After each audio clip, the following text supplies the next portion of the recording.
I joined Second Life to find podcasters. I had listened to Leah Laporte and Donna Drew back almost 3 years ago. They were talking about this place that they had gone to called Second Life. Podcasters were also going into Second Life because of a story that Adam Curry had done about it. So I thought I wanted to learn how to podcast, and I figured that would be a great place to go and meet people who could podcast and who might be able to give me a hint or some instruction on how to do that.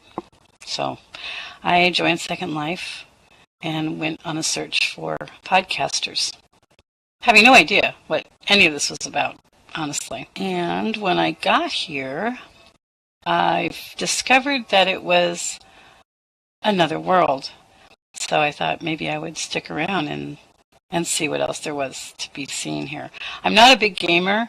I don't play a lot of games with my computers, and I had never played any online games before this, so this was definitely a new experience for me, and I was the typical newbie trying to find my way around and not really knowing where I was going. And I didn't come in with a friend, so I didn't have anybody to guide me. But I ran into the podcasters, and most of them were very friendly and very helpful. And so I was able to kind of learn my way around with their help. And I became a podcaster, and I try to do the same for those new people coming in that I might meet even now.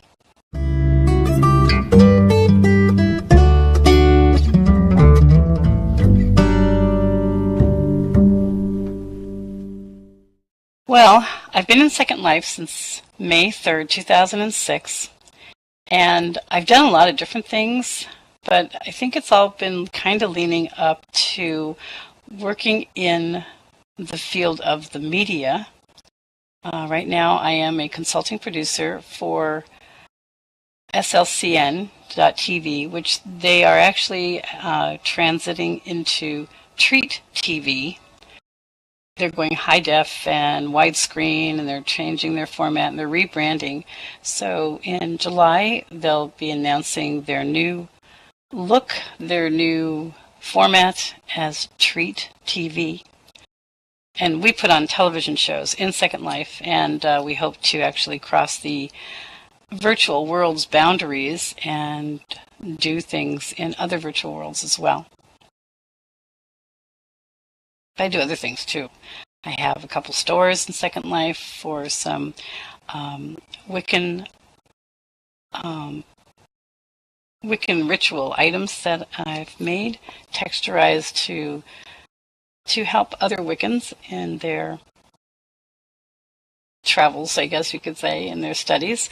And I have a small gallery here. I'm standing in front of it, actually, of my real life and Second Life photography. And it's just another way that I try to reach out and become a part of a community. My gallery is on Blakeslee's World, which is a sim that's right near my first sim that I actually had a gallery on, Los Arboles. And I explore a lot.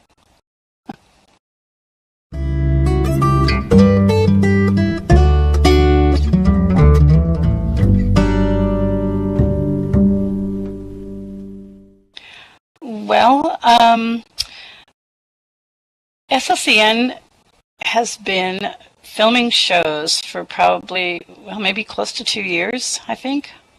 I'm not really sure when they started, but they've filmed probably 15 or 16 different regular weekly SL TV shows, and anything from talk shows to sports events and fashion shows. And I think probably one of my favorites to watch is the giant snail races, which has been a big favorite of lots and lots of people. I've been a director for them and for Tonight Live for over a year, and then I kind of branched out and became a consulting producer so that I could help a lot of other shows get off the ground, or kind of, debug things that maybe they had wrong with their sound and stuff like that. And now Treat TV is kind of expanding their television format or their video format. They're going to be going into the high definition format, which is, the big deal right now. Everybody's going high def, and they're going to go with the 16:9 widescreen format, so that it's really capturing all the richness of the show that they're going to be, recording at that point. Their shows will still all be live, but they're also kind of branching out and separating their the directions. So they're going to have still their entertainment factors. So they'll still have the sports and the talk shows and the fashion shows, but then they're also really getting into doing a whole lot more business-related type shows, conferences, and talks and chats and forums that Cisco and Yxes and we just finished doing some of the conferences from the Virtual World's Best Practices in Education conference that was in March. I'm not sure what else you want to know.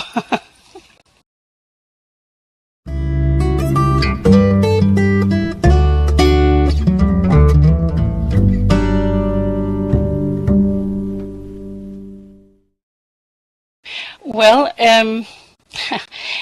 my gallery started out kind of as a whim back when Banana Stein and I were doing the Goddess and Banana podcast, and he decided he wanted me to expand my efforts of creating in Second Life. Now, I don't build.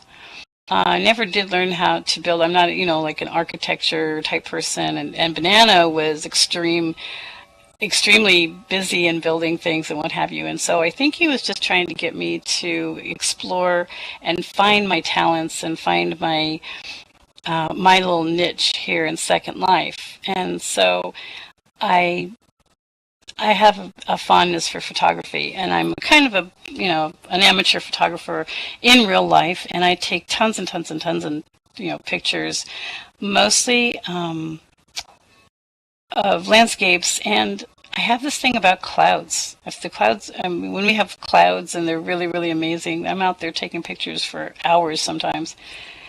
And so I thought, well, I'll just bring in some of my pictures. And he taught me how to do a few things so that I could do that. And so we kind of invented, this Yxes gallery that way. And he thought that was pretty cool. So he said, well, why don't you bring some more in, and we'll have an opening, and we'll just, we'll just kind of do the whole art scene. So I did. And I had my first opening in September of 2006, I think it was. And it was a big success. And that was right at the beginning when, a lot of people were bringing in their personal art, transferring it somehow from real life to the Second Life format. And so he built me a gallery, and I've had it ever since. And it's changed its face a couple times. I've had several different buildings and different locations. But this is now where I want to just bring in some of my favorite real life photography and show it off and see. And I have quite a few visitors that come to it. I'm listed with some of the art gallery forums, and I listed in obviously classified so people could find it if they wanted to. And it's kind of interesting because when people meet me and they hear about the different things that I do in Second Life, they want to come and see my artwork as well, which is very nice. And so at least I have a place where they can come and see some of the things that are important to me.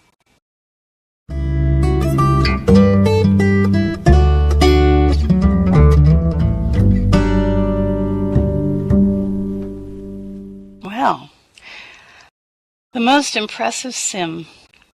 Well, I will have to preface that answer with, I have seen so many places in Second Life that have been very impressive to me and have blown my socks off, so to speak. But I think maybe one of the most impressive that I've been to lately has been the SS Galaxy cruise ship.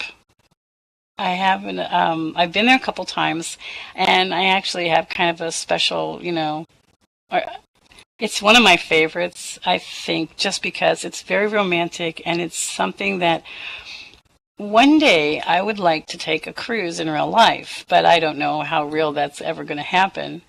So to be able to go to a place like the SS Galaxy, which is actually on 3 sims, not just one. I hope that still counts though.